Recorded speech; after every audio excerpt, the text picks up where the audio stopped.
కడతేరకునే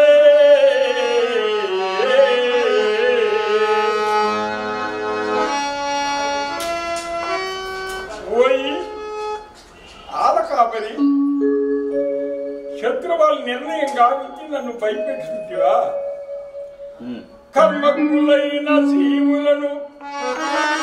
ధర్మాధర్మముల రసడి దండించడి ఈ ధర్ములకు ఎర్రి ఆపద్ధర్మము బోధించుట ఎంత దండుగా ఎట్లా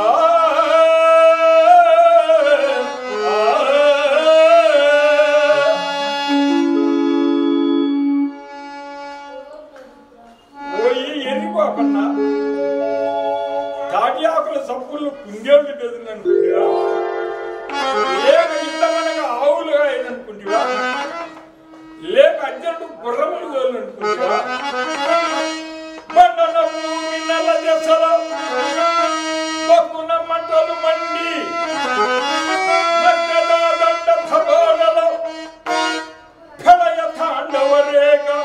కిరీటి సైన్యమునందు చలిన వడలు పడ్డ కిరీటి నీవు గుండెలు మూడు కాలమును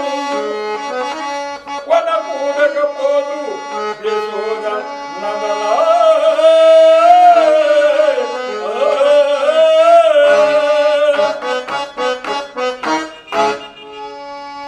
ఆహా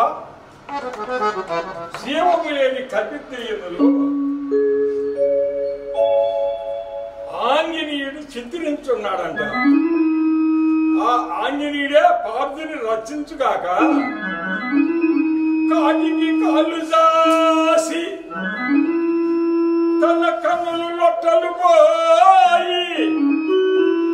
ముచ్చి పోరాటం నందున ముంగిల పరాక్రమీనుడా వాయుపుత్రుడు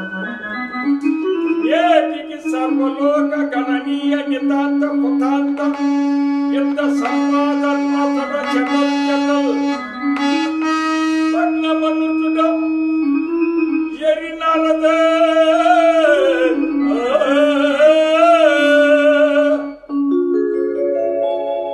సోమాలిని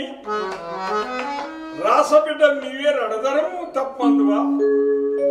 లేక నీ జ్ఞానేశ్వరుడు చెవినముడు శంకించుంటివా పుట్టినది రాసకులంగే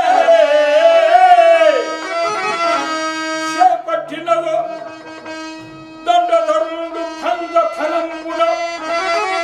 పుట్టిన ఇంటియ సంబిడ్డు మెట్టిన ఇంటియ సంబి నిమిదియే